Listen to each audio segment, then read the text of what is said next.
Hello and welcome to PDA. Let's crack the NEET. Let's beat the NEET का day 5. चलिए पहला question करते हैं।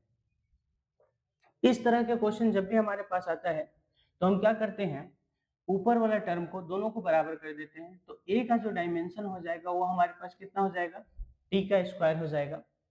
तो अब क्वेश्चन के अकॉर्डिंग हमको ये प्रेशर है और प्रेशर होता है force upon area is equal to, यहाँ पे क्या लिखेंगे, इन दोनों में से किसी एक का, यानी कि ऊपर हो गया टी स्क्वायर डिवाइड बाई नीचे बी है और यहाँ पे है एक्स, और एक्स का मतलब क्वेश्चन में दे रखा है डिस्टेंस।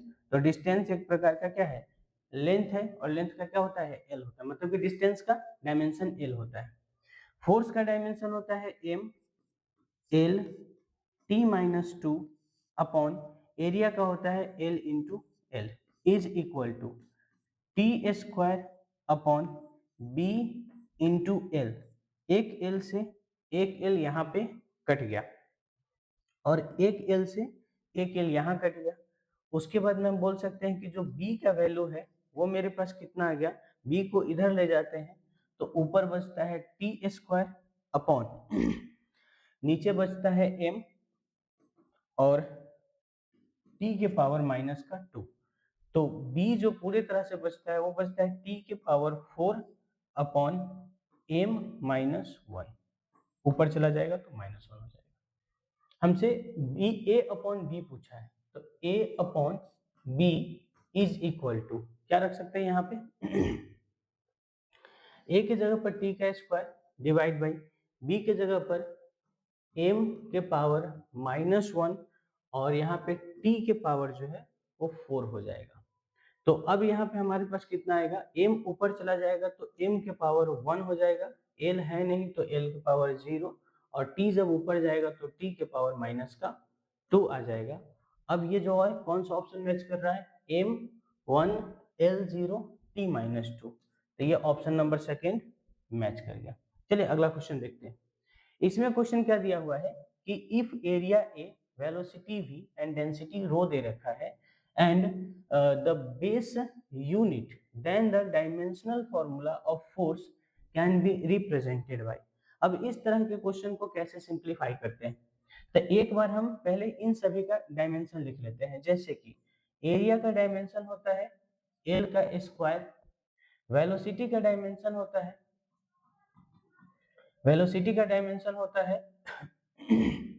एल टी माइनस 1, और क्या है ये डेंसिटी है, तो डेंसिटी को क्या लिख सकते हैं, मास अपॉन वॉल्यूम लिख सकते हैं, मास अपॉन वॉल्यूम। तो मास का हो जाएगा m और वॉल्यूम का हो जाएगा l माइनस 3। तो डेंसिटी का हो जाएगा डायमेंशन m l माइनस 3। अब चलिए यहाँ पे क्या निकालना है, फोर्स का। फोर्स का होता है F इज इक्वल टू, मतलब फोर्स का डायमेंशन होता है m l t माइनस 2। अब इस तरह के क्वेश्चन जब भी आपके सामने आए तो आप क्या है, फोर्स का हमको पता है m l t minus 2 is equal to, अब हम एरिया के पावर a रखेंगे, वेलोसिटी का पावर b रख रहे हैं और डेंसिटी का पावर c रख रहे हैं, है ना। डेंसिटी का पावर क्या रखेंगे हम यहाँ पे, c रख देंगे। अब देखिए क्या होगा डेंसिटी का पावर क्या रख देंगे, c। अब देखिए यहाँ पे क्या हो रहा है, तो m को m ही रहने देते हैं, l t minus 2 is equal to, area की जगह पर क्या लिखेंगे l और इसका पावर हो जाएगा 2a, वेलोसिटी की जगह पर हो जाएगा l, इसका पावर b और t माइनस 1 के पावर b, और डेंसिटी की जगह पर हम लिख सकते हैं m के पावर c और l के पावर माइनस 3c। अब देखिए यहाँ पर क्या है, 1 इज इक्वल टू, यहाँ पे कितना हो जाएगा हमारे पास m यानी कि c, तो c का वैल्यू 1 आ गया। c हम किसको बोले हैं, डेंसिटी को, डेंसिटी का पावर 1 सब में दे रखा है ना, ये वाला ऑप्शन नहीं होगा, बाकी तीनों में दे रखा है। अब क्या करेंगे, यहाँ पे l को देखते हैं, तो l का पावर 1 इज इक्वल टू, यहाँ पे l का पावर कितना है 2a है, और इधर कितना है प्लस का b है, और इधर है माइनस का 3c। अब यहाँ पर क्या करेंगे हम, इधर से देखते हैं किसी का वैल्यू निकल सकता है क्या। तो c का वैल्यू यहाँ पुट कर देते हैं, 1 is equal to 2a plus b और -3, क्योंकि c का वैल्यू 1 है। अब यहाँ से हम देखते हैं कि हमको किसी और का वैल्यू मिल सकता है क्या। तो यहाँ -2 इज इक्वल टू t कहाँ है इसमें, तो t यहाँ पे है, यानी कि माइनस का b और t कहाँ है, यहाँ पे नहीं है बस। तो यहाँ पे क्या हो जाएगा हमारे पास, b का जो वैल्यू है वो 2 आ गया। अब b के वैल्यू इसमें जब हम पुट करेंगे तो हमारे पास 1 is equal to 2a plus b के जगह पर 2 पुट करेंगे -3। अब ये इधर आकर के प्लस होगा तो 4 हो जाएगा, और ये इधर आकर के माइनस होगा तो 2 हो जाएगा, यानी कि कुल मिलाकर के a हमारे पास 1 आ जाएगा। अब ए हम किसको बोले थे, एरिया को बोले थे, एरिया का पावर 1, यानी कि ऑप्शन नंबर ये कट गया। अब इन दोनों में से कोई एक बच गया। बी हम किसको बोले थे, वेलोसिटी को, वेलोसिटी का पावर 2 होना चाहिए, वेलोसिटी का पावर 2 ऑप्शन नंबर सेकंड में है, तो यही हो जाएगा आंसर। अच्छा क्वेश्चन इस तरह का। अब यहाँ पे the velocity of particle at time t is given equal to this where a and b c is the constant the dimension of a b and c। इस तरह का क्वेश्चन जब भी आपसे पूछा जाए आप क्या करोगे, सबको आपस में बराबर करोगे। तो सबसे पहले देखो ये दोनों जुड़ रहा है, यानी कि t जो है वो बराबर c है, यानी कि जो डायमेंशन t का होगा वही c का होगा। ठीक है, तो यहाँ पे हमको c का मिल गया, डायमेंशन t होगा, c का डायमेंशन कितना होगा, t होगा। और हमसे क्या पूछा ये, ठीक है, हाँ, तो ये एक ही ऑप्शन में गिवन है, यही सही हो गया। ठीक है, एक ही ऑप्शन गिवन है, ऐसे हम बाकी सोल्व कर देते हैं। ठीक है, चलिए, तो वेलोसिटी का क्या होता है, एल टी माइनस 1, ठीक है, इज इक्वल टू ए के जगह पर ए रखते हैं और टी का टी होता है, तो इसको इधर लेके आओ, तो ए इज इक्वल टू, ये इधर आएगा तो एल टी माइनस 2 हो जाएगा, यानी कि ए का कितना हो जाएगा, एल टी माइनस 2। और अब क्या बचेगा हमारे पास बी, तो हमारे पास बी का L T minus 1 is equal to, B के जगह पर बी रखेंगे और इस पूरे के जगह पर क्या रख देंगे, यहाँ आया था टी, तो टी रख देंगे, इसको इधर भेज दो, तो क्या हो जाएगा, यहाँ पे सिर्फ एल बचेगा, क्योंकि ये इससे कट जाएगा ना। ठीक है, तो बी का मतलब एल, जो कि ऑप्शन नंबर सेकंड में है। चलिए अगला क्वेश्चन के साथ। यहाँ पे question, the number of neutron in 5 gram of D2O। इस तरह का क्वेश्चन जब भी आए तो कैसे कैलकुलेट करते हैं, देखो सबसे पहले हम बात करेंगे मोल के बारे में। तो mole is equal to weight upon molecular weight. Weight हमको 5 ग्राम दे रखा है और इसका मॉलिक्यूलर वेट कितना हो जाएगा सर, इसका मॉलिक्यूलर वेट हो जाएगा 20। कैसे, क्योंकि ऑक्सीजन का 18 होता, ऑक्सीजन का 16 होता है ना, और ड्यूट्रॉन है तो इसका कितना हो जाएगा, 4 हो जाएगा, तो 16 4 20। हाइड्रोजन होता तो 1 ग्राम होता, और दो, एक के रिस्पेक्ट में 1, तो 2 के रिस्पेक्ट में 2 ग्राम हो जाता है, लेकिन ड्यूट्रॉन है तो 2 ग्राम होगा, इसलिए 2 ग्राम के रिस्पेक्ट में 4, यानी कि 20 ग्राम। तो मोल हमारे पास आ गया 1/4। अब चलो मॉलिक्यूल निकालते हैं, तो मॉलिक्यूल क्या हो जाएगा, मोल इनटू Na, और हमको साथ में क्या निकालना है, number of neutron, number of neutron. तो नंबर ऑफ न्यूट्रॉन कितना होता है, 1/4 into Na into number of neutron कितना हो जाएगा, तो ऑक्सीजन के पास 8 नंबर ऑफ न्यूट्रॉन होता है, और यहाँ पे ड्यूट्रॉन है, अगर हाइड्रोजन होता तो 0 होता, लेकिन ड्यूट्रॉन होने की वजह से 1 होगा, और 2 ड्यूट्रॉन है तो 2 हो जाएगा, तो 8 2 10 हो जाएगा, यानी कि यहाँ पे 10 हो जाएगा।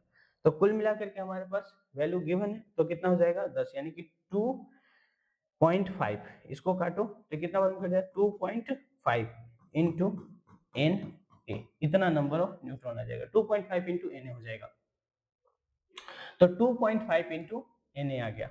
अब अगला क्वेश्चन के साथ चलिए, है ना, यहाँ पे बोला है कि if Avogadro number is Na change from इतना से इसको इतना कर दिया गया, मतलब घटा दिया गया, तो दिस वुड चेंज, इसमें से कौन सा चेंज होगा, मतलब कि कल जैसे कि आज तक 1 दर्जन केले का मतलब है 12, लेकिन कल से मार्केट वालों ने डिसाइड किया कि 1 दर्जन केले का मतलब है 10, तो क्या फर्क पड़ेगा। तो सबसे पहले बोला कि the ratio of chemical species to each other balance, कोई फर्क नहीं पड़ेगा इसको, है ना, इसको कोई फर्क नहीं पड़ेगा।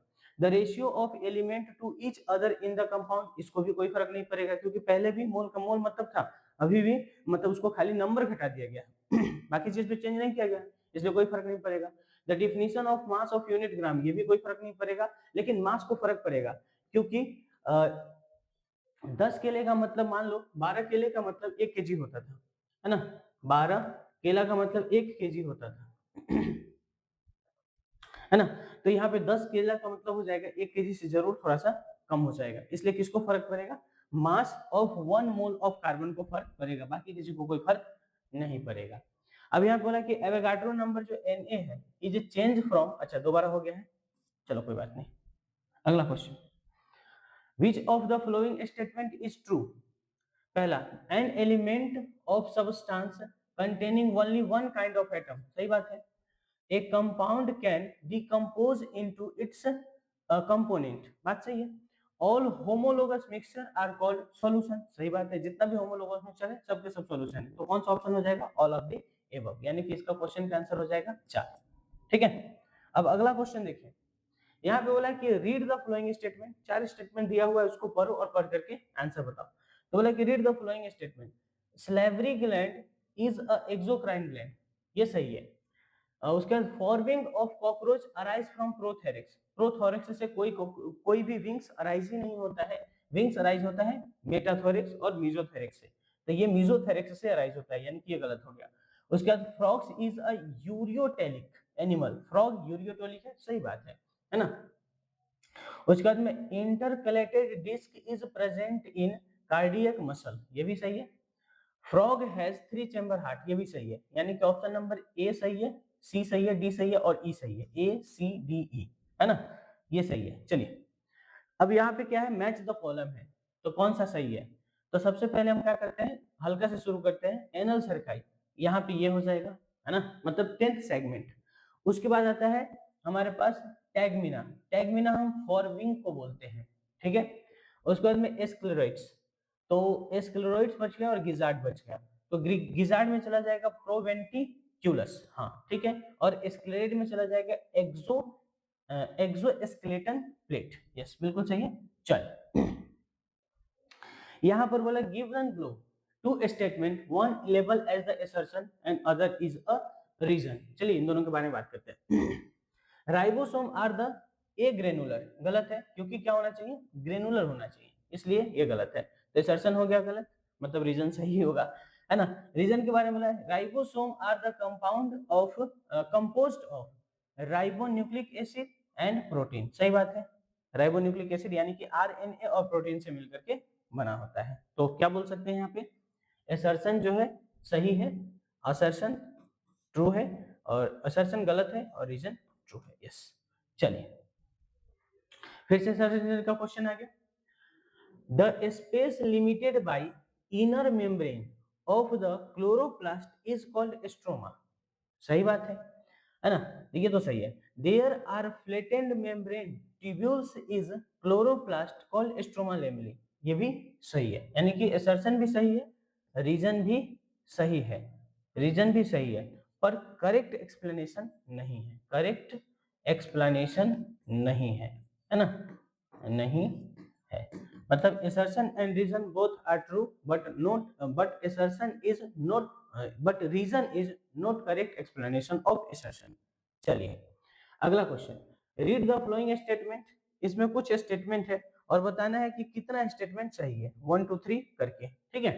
तो सबसे पहला स्टेटमेंट पढ़ते हैं, in chloroplast thylakoid are arrange in stalk like the piles of coin is called grana, सही बात है ना। उसके अंदर बोला कि flagella in bacteria help in motility and capturing food, देखो यहां तक तो सही है कि फ्लैजिला जो है वो बैक्टीरिया में हेल्प करता है मोटिलिटी में, लेकिन कैप्चरिंग फूड में इसका कोई रोल नहीं है ना, लेकिन कैप्चरिंग फूड में इसका कोई रोल नहीं है, एक सेकंड रुक जाओ।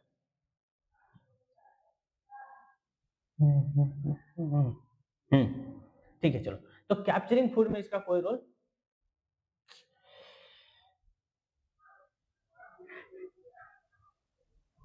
कैप्चरिंग फूड में इसका कोई रोल नहीं है, तो ये हो गया गलत, यानी कि अभी ए सही है, बी हो गया गलत, ए है सही और बी हो गया गलत, क्या हो गया भाई, हाँ चलिए ठीक है कोई ना, अब क्या करें, चल बी है गलत, सी देखते हैं, cisternae in Golgi apparatus are stacked parallel to each other, ये भी सही है। Organisation of all prokaryotic cell are fundamentally similar, तो ये भी सही है। यानी कि option number A, C and D ये तीनों सही है, यानी कि 3 स्टेटमेंट सही है, एक गलत है। तो हमसे क्या पूछा है, how many is are correct, तो 3 करेक्ट है इसमें। चलिए अगला क्वेश्चन के साथ। क्या हो गया?